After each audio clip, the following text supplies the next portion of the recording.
Hello everyone, welcome to சாந்தி உலகம். இன்றைக்கி நம்ம சேனலில் ப்ளம் கேக் எப்படி செய்கிறதுன்னு பார்க்கலாம். வாங்க ரெசிபி செய்ய ஸ்டார்ட் பண்ணலாம். ஒரு மிக்சிங் பவுல் எடுத்துக்கோங்க.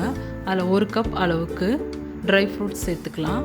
ட்ரை ஃப்ரூட்ஸ் எல்லாம் பொடியாக கட் பண்ணி சேர்த்துக்கோங்க. அப்புறம் அது கூட 1/2 கப் அளவுக்கு நட்ஸ் சேர்த்துக்கலாம். 1/2 கப் அளவுக்கு டர்ட்டி ஃப்ரூட்டி சேர்த்துக்கலாம். இது கூட 1 கப் அளவுக்கு ஆரஞ்சு ஜூஸ் ஊற்றி மிக்ஸ் பண்ணி ஒரு 8 ஹவர்ஸ் ஊற வைக்கலாம். நட்ஸ் எல்லாம் நல்லா ஊறும்போது நம்ம கேக் சாப்பிடும்போது டேஸ்ட் நல்லாயிருக்கும். நெக்ஸ்ட் இந்த ப்ளம் கேக்குக்கு கலர் கொடுக்கறதுக்கு ஒரு கேரமலைஸ்டு சிரப் செய்யணும். வாங்க அது எப்படி செய்கிறதுன்னு பார்க்கலாம். ஒரு கடாயில் 1/2 கப் அளவுக்கு சர்க்கரை சேர்த்து அடுப்பை மிதமான தீயில் வச்சு கிளறி விடுங்க. தண்ணி ஊற்றக்கூடாது.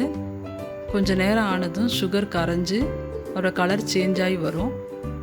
அப்போ சுகர் கேரமலைஸ்டு ஆகிடுச்சின்னு அர்த்தம். கலர் சேஞ்ச் ஆன பிறகு அது கூட ஒரு 1/2 கப் அளவுக்கு வார்ம் வாட்டர் ஊற்றி மிக்ஸ் பண்ணி எடுக்கணும்.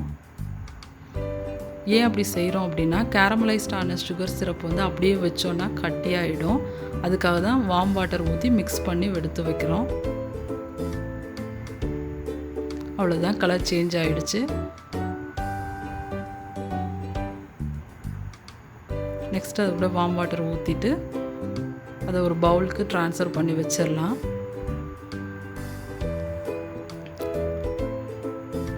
நெக்ஸ்ட் இந்த கேக்ஸ் செய்கிறதுக்கு எக் ஒயிட் எல்லாம் பீட் பண்ணி எடுத்துக்கலாம். 3 எக் ஒயிட் எடுத்துட்டு அது கூட கொஞ்சம் கொஞ்சமாக சர்க்கரை சேர்த்து பீட் பண்ணி எடுத்துக்கலாம். ஹை ஸ்பீடில் வச்சு பீட் பண்ணி எடுத்துக்கோங்க. நல்ல ஒரு திக் பீக் வர வரைக்கும் பீட் பண்ணி எடுத்துக்கணும். அவ்வளோதான், பீட் பண்ணி எடுத்தாச்சு. நெக்ஸ்ட்டு எக்கு யோக் சேர்த்து பீட் பண்ணலாம்.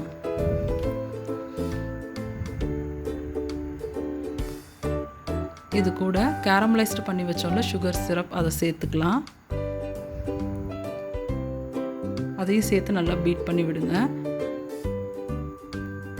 அப்புறம் அது கூட 1/2 கப் அளவுக்கு ஆயில் சேர்த்துக்கலாம்.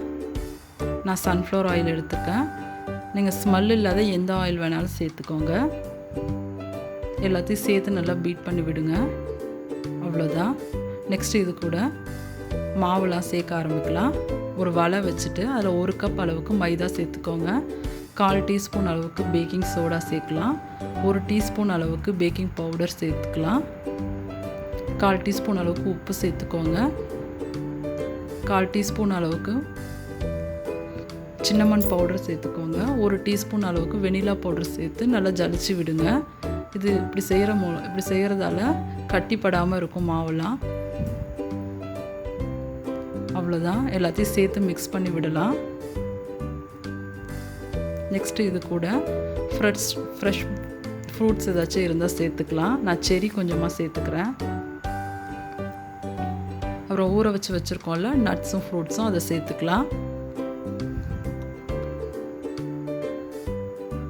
பொடியாக கட் பண்ண பாதாம் பிஸ்தா இருந்தால் அது கூடயும் சேர்த்துக்கலாம், நல்லாயிருக்கும். அவ்வளோதான்.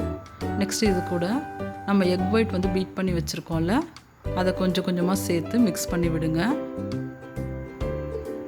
கிளாக் வைஸில் மிக்ஸ் பண்ணி விடுங்க. மெதுவாக மிக்ஸ் பண்ணணும். இந்த ஒயர் விஸ்க்கு சரியாக வரல அப்படின்னா ஒரு சிலிக்கான் கரண்டி யூஸ் பண்ணிக்கோங்க. கொஞ்சம் கொஞ்சமாக சேர்த்து மிக்ஸ் பண்ணி விடுங்க. இது மிக்ஸ் பண்ணுறதுக்கு கட் அண்ட் ஃபோல்டு மெத்தட் ரொம்ப ஈஸியாக இருக்கும். எல்லா இடத்துலையும் இந்த எக் ஒயிட் ஈவனாக மிக்ஸ் ஆகி கிடைக்கும் நமக்கு.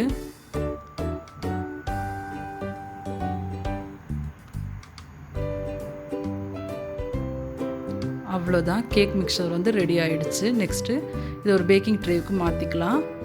பேக்கிங் ட்ரேவில் பட்டர் ஷீட் வச்சுட்டு இதை ஊற்றிக்கோங்க. ஓவனை ப்ரீஹீட் பண்ணிக்கோங்க ஒரு 10 மினிட்ஸ்.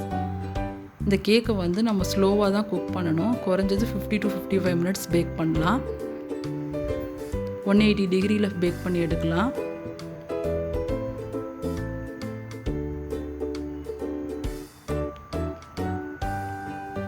அவ்வளோதான், கேக் பேக் பண்ணி எடுத்தாச்சு. ஒரு குச்சி வச்சு குத்தி பாருங்கள். அதில் ஒட்டாமல் வந்துச்சுன்னா கேக் ரெடி ஆகிடுச்சின்னு அர்த்தம்.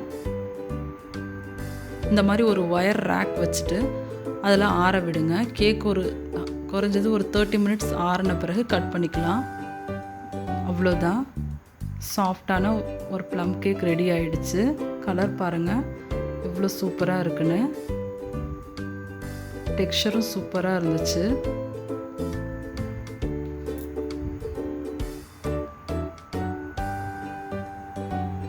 நீங்களும் இதே மாதிரி அளவுகளோடு செஞ்சு பாருங்கள். கேக் ரொம்ப டேஸ்ட்டாக இருந்துச்சு.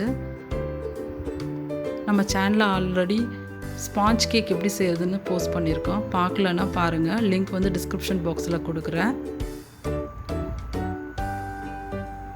அவ்வளோதான், கட் பண்ணி சர்வ் பண்ணிடலாம். ரொம்ப டேஸ்டான கேக் ரெடி ஆகிடுச்சு.